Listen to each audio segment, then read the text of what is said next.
What's going on, everybody? Welcome back to the channel. Welcome to the video. If you're new here, my name's Steven Vetri, and make sure you hit that subscribe button and drop a like on the video to see further Photoshop content. So let's get right into it. Today we're going to talk about how to effectively add elements and different effects to photos. So let's jump right in. So first, you're going to want to grab yourself a photo or whatever photo you want to edit. So I just went on and I got this little treehouse looking thing. It's in the middle of the forest. So we're going to go ahead and just start editing, right? So first step you want to do is you can go up to image, you can go to adjustments, and you can look through all these. Or another way of getting there is just right here on adjustments, you have all these options right here. So that's just two different ways you can get there. So if you go through this one, like this selection, and you click it, it's going to make itself like a new layer and everything like that. And then you'll be able to eyeball specific. So if you have, say, brightness on, curves on, and color balance on, you can actually have those on. And then if you don't want like color balance, you can actually eyeball it off. But what I normally do is I normally would just make a copy. So I would hit Command J of that photo, which it might not be the most effective way, but this is just what I'm used to. And then I would go up to image. Let me make sure it is eyeballed on. I would go up to image and then adjustments, and then I have all these options up here. So I can go to like levels, and what levels is basically is it's your red, greens, and blues. And what they do is if I want to go ahead and click on red, and then I could pull this around, and obviously you see it's making it more red, more red. So if I want to like pull that in just like a little bit, I could drop down to my green. I could pull that in a little bit, right? To pop those trees a little more. And then my blue, it's going to pop like the sky a little bit more. So you could pull the blue in. You can hit OK, right?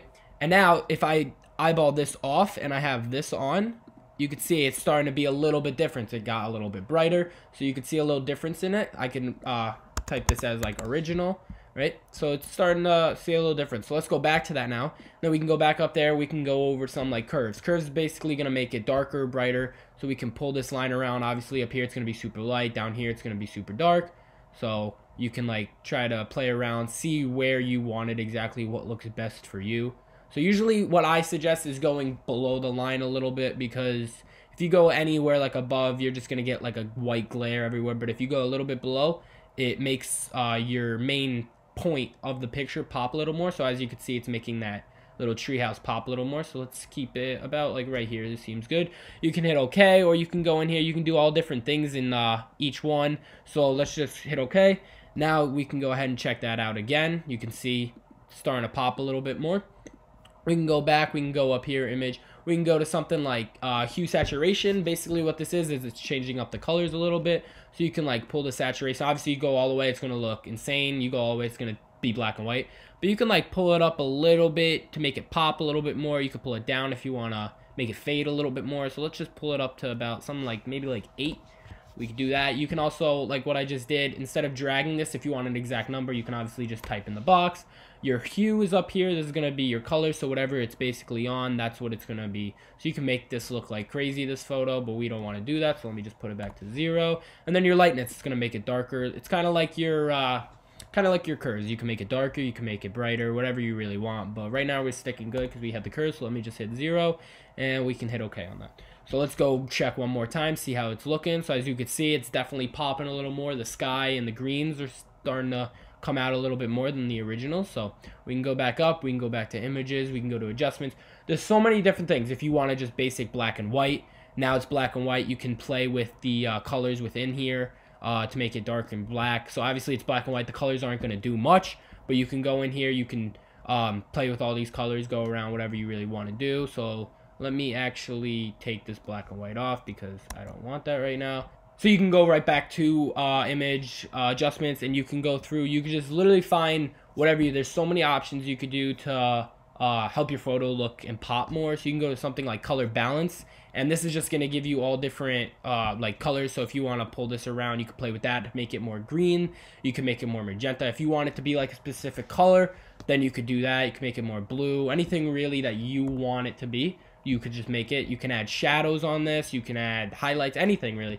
There's so many different things. You can also get all these from here. Like I said, I'm just going to show you that quick example. If I want to go over here and I want to add a brightness to this photo, I can. It's going to make it a new layer, and then I can like pull the brightness up a little bit. And then if I say to myself, I don't really like that on there, I can just, instead of deleting it altogether, I can just eyeball that off and it'll take it right on. You can go back and forth to see how you would like it. So let's just get rid of that. And then there's also, so everything that's here is basically what's in that column as well. So it's an easier thing here too. So that's pretty much it for like just basic editing. That's usually what I do if I want to do like a quick edit for like a social media post or something like that. I just go in here, I play around with the levels, the curves, just make it pop a little bit more. So that's basically that. So I'm going to jump into different things like elements and effects that you can add to photos or layers or anything that you cut out of a photo. So let's go ahead and do that. So let's go ahead, eyeball these off, and I'm going to actually pop up this box that I've had. If you look down in the bottom right of your screen, you're not going to see it again because my little video box is there. You'll see an emblem. It says FX. It's right to the right of the first one. That's your effects. If you click on that, it'll bring them all up. But I personally do it a different way because I just find it a lot easier to do it this way. If you go to the right of the layer that you want to put the effects on, and you double click, don't double click on the name because then that'll make you want to rename it. But if you double click off to the side, it's going to bring up this effects menu with all the effects and the menu, which is very useful to see it all at once. I'm just going to go through these and just show you what each one does, how it adds an element and effect to your layer. So the first one's just a bevel. Basically what a bevel does, it's just like rounding the edges, and you can change the colors in here. You can, if I want to make that something like red, you can obviously see it's putting the red on there. I could change the opacity. I can make it a depth if I want to put it all the way around or something like that. Anything you want to do, I can make the size bigger, have it come fill the entire box up. So I don't know, you can do really anything. There's textures. So textures are neat because there's all these different things you can do with textures. If you want to go ahead and click on it, you can. There's all these different textures in here, and since there's not a lot here, if you can click on the settings, and there's all these different ones down here. So if I want to go to something like this, I can click on that, and there's all these different ones. You see it's changing them. And then also you can also add, like, load textures that you get from like a website or another video link or something like that. You can add them into here. So let's get rid of that. Next one's just a simple stroke. I could put a stroke. Up here, it's just changing. You can either move it around your size or you can type it in there. If I want like 100, it's gonna be insane. So we're not gonna do that. I usually keep it below 5 because 5 after that's kind of pushing it. 3 is pretty good because that's the default one. So anything like that, you can add the stroke on the outside, the inside, center it. There's really just so many different things that you can do. So usually outside is like what a stroke to me means. And then you can also change the opacity down, make it dimmer, make it darker, anything. And then color, obviously you can make the color anything you want. If I want a blue stroke around the box, anything you really want. So you can do all different things like that. Inner glow, and then there's also a thing called, or inner shadow. There's also a thing called drop shadow. To me, those are like basically almost the same thing. But inner shadow is just obviously what it is. It's an inner shadow. You can change this. Color obviously is up there again. You can actually change the angle of it by moving this around or typing in the box. You can change the angle. Distance if I want it more. Size of it. Just so many different things. So like something like that looks pretty cool. It gives the box just like a shadowy effect. So that's kind of cool. Next one is inner glow, and then we also have outer glow down here. So I'm not going to go through them both because it's just the same thing, just on the outer side. So we have opacity of this. We have the color. So let me make it a different color so you can see that. So just an outer glow. As you can see, we have the red outer glow. I can make the size. It's just basically just putting an outer glow on it, obviously. So we can make that size. We can go through. We can pick color here like I did. There's really so much you can do within each of these layers. It's a lot. So we can keep going around. We can put a satin on it. A satin's basically just like a shadowy effect on it. Again, color, you can change the angle around. Opacity on this one might be best if you don't want it like taking over your photo, because if you have it all the way over here, like what is that, you know? But you can like tone it down a little bit. Your next one's just basically just basic color. You can go through, change that.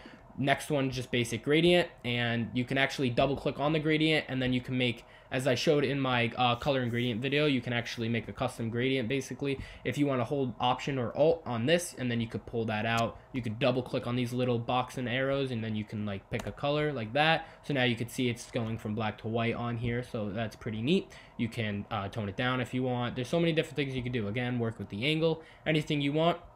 Let's get rid of that. And then again, a pattern. It's basically like the texture. You can go through, check out all the patterns if you want the whole box to be that.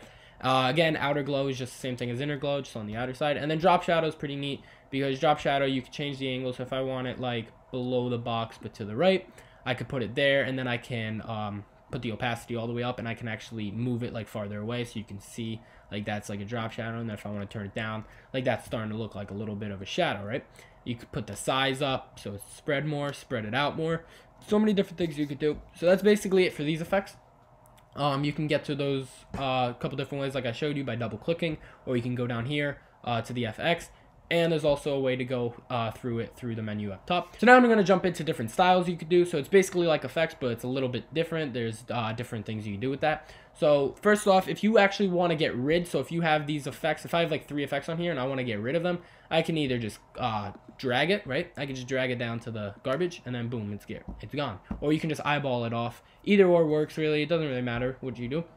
But now if I want to go through here, I can actually click on all these different things, and it's just giving you such random things up here. There's so many different little things. If you want to use this, right, if you want to like make a box and you want to use like one of these as a background, and then you could fill the screen with it, that'd be pretty neat, because there is some pretty neat things up here.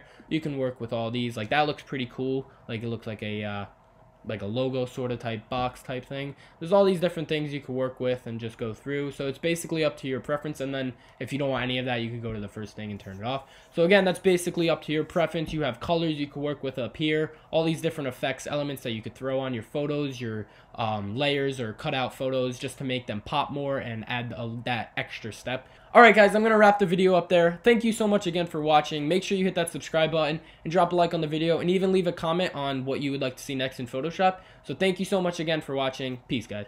Yo, what's going on everybody? I'm back again, just reminding you to hit the subscribe button that's above me and go check out some of my other videos that will be linked over here. And if you look all the way up on the top of the screen, you'll see some of my social medias that I'm going to link down in the description for you. And all the way in the top left, you'll see my Fiverr that you can go check out some of my gigs that I have on there. It's actually Steven Vetri, as you can see up there. So again, thank you so much for watching.